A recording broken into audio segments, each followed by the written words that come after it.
Welcome back to another episode of Let's Talk Boxing. I'm Leti. I'm LB. And let's get into the return of Seniesa Our girl. Estrada. Yeah. Out of East LA. Super bad. Versus Jazmin Villarino out of Argentina. Yeah. Man, I was really happy to see Seniesa back in the ring. I'm gonna even kind of just start off on the press conference, well, let's start. She's been out the ring for about 11 months. She was with Golden Boy, and due to the disagreement of her wanting more money and them not trying to negotiate with her, she hasn't been fighting, and she didn't fight for about 11 months. Rightfully so. I believe that she should have gotten more money for the fights that she did. Good.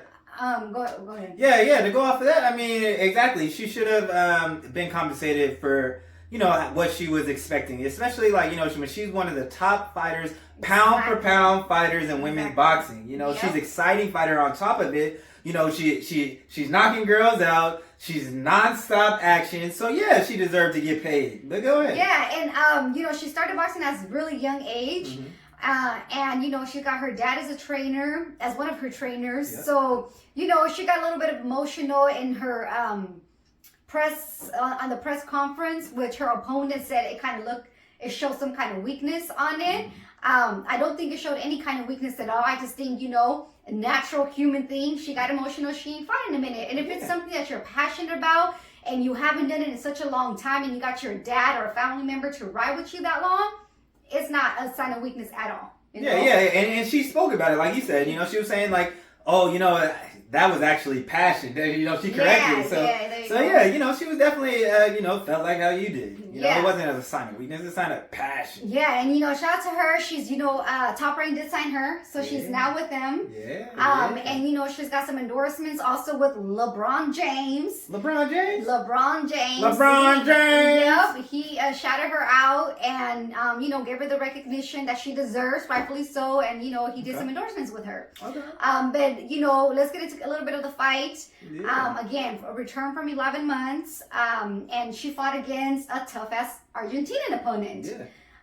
What did you think? Yeah, so I wasn't familiar with her opponent, but once they said that she was from Argentina, I knew that she was gonna come. We already know those Argentinians come and they bring that non-stop pressure. They're tough fighters, so I was excited for that because especially when she's been out of the ring for so long, I already knew she was gonna come in wanting to fight, and that's what you do. You know what I'm saying? That's how So that I thought that the matchmaking, just like ESPN, the matchmaking was perfect for this moment. But I'll let you kind of get into it. What do you think? Yeah, and she had a lot of fans out there in the stands for her as well. Yeah. You saw young girls out there with the super bag cape or whatever. But shit, man, she did her thing on there, man. She let her hands go. She showed that she can box, she can brawl, she can fight going backwards. She used her defense, switched southpaw to orthodox. And I gotta say one thing about that. At first I was kind of iffy because I think it was the first one, it was a little awkward for me to see her keep switching that way. But she did say that originally her original stance when she started fighting in the amateurs was southpaw. Yeah, and another thing that you kind of mentioned to me, before the fight is, during this time off, she mentioned that she was trying to work on southpaw, and I will say this, I've seen her do southpaw in the past, but I would say this is the most comfortable I've actually seen her in southpaw. And the other thing to kind of go off of that, why I think she's going to be successful when she does switch, is because if you watch Seniesa Estrada, she's known, when she's in that orthodox stance, to have a nasty left hook. You watch her videos on Instagram, you watch her highlights, she'll rip off, 5, 6 left hooks in a row. So, with that left hand, her switching southpaw and that left hand being her backhand, her power hand, she was definitely having some success in the fight. And you could definitely see that, that work that she put off in the, during this off time was paying off. Yeah, and like I said, that was her natural stance, but her dad, I don't know, back then something about the stigma they had being southpaw, and every time she'd, go in the ring and naturally do southpaw, her dad used to be like, switch, you gotta put your, do the orthodox.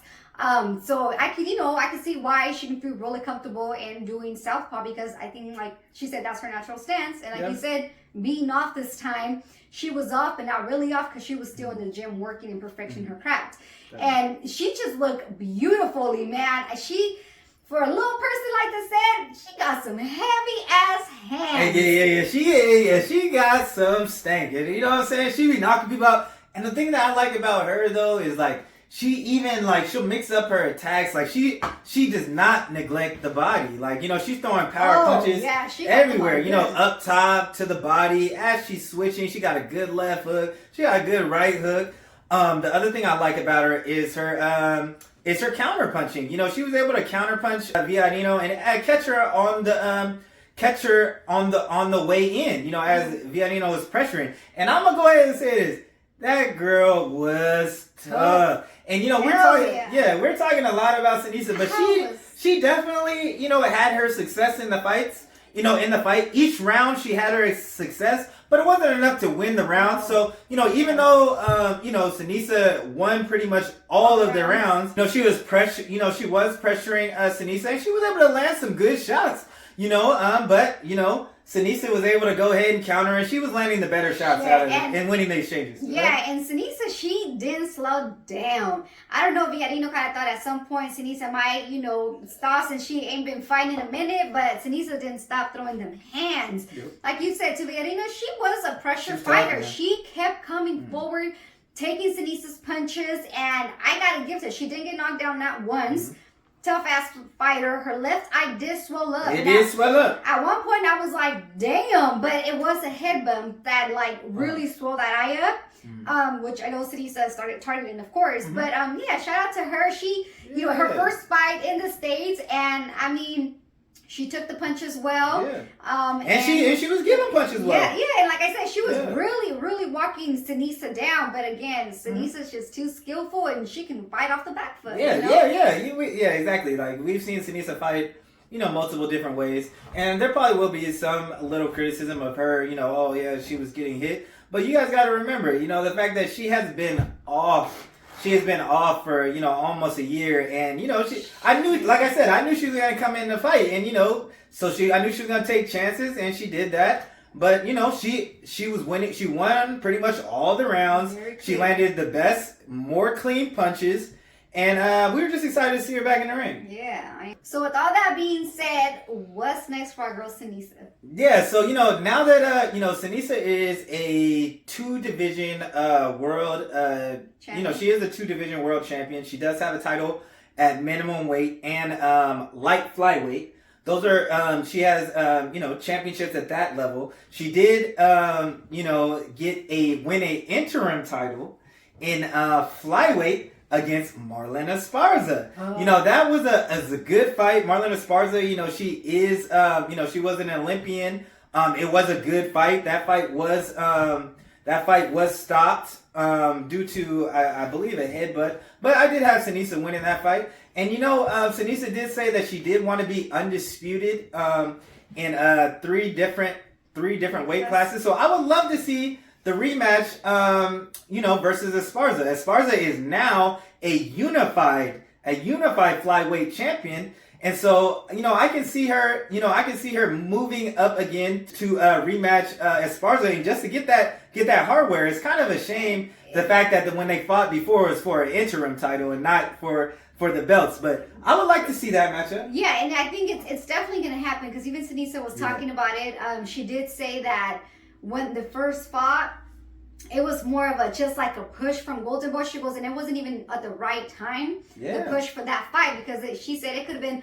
a lot bigger if we waited a little bit more. Exactly. And, you know, they didn't get paid as much for that fight, and it was a good fight. Yeah. So she said that she definitely, you know, wants to take that rematch, and I think it'll happen really soon.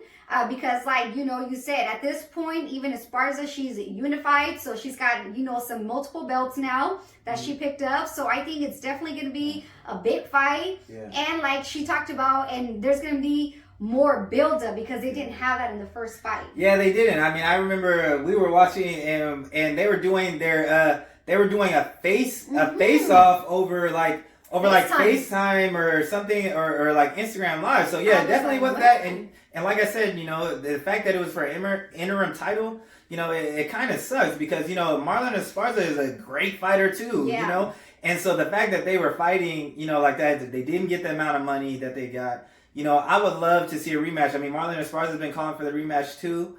But the only thing that I think they might run into now, the fact that she's over there with Top Rank, now I feel like there's more politics that could get involved because they're not on the same side of the street. But honestly, for girls boxing, I don't think that's an issue. I think they're gonna make that shit happen regardless, and they better get paid for that fight. Yeah, they should. And another thing to kind of talk about that Seniesa Estrada versus Marlon Esparza. They fought at 3-minute rounds, and there's been a lot of talk about women moving to 3-minute rounds. And that was a great fight at 3-minute rounds. And those two fighters, they both have all the skills, and you could tell like 3-minute rounds, it really fit them in their style. You know what I mean? Yeah. So that was definitely an action-packed fight. I really feel like they should have got paid on that one, especially 3-minute rounds. Right. So and this is just a great time for Seniesa to be back in the ring, just for the fact. I mean, we've seen amazing women fights, whether it be Amanda Serrano versus Katie Taylor, whether it be Clarissa Shields versus Samantha Marshall, whether it be Michaela Mayer versus Alicia the Bomb Garden, So we've been we've been getting great fights. So kind of like what you said, I would expect Top Rank to throw the bag at Marlon if they need to make that fight happen. I want to see it. That would be really exciting to watch. And shout out to her again. See, so you did your thing, girl. We're so excited to see you back, and I can't wait to see you back again in the ring. Definitely. But that's all we got. So thanks for tuning in, y'all. And don't forget to like, comment, and subscribe. Or talk your shit. And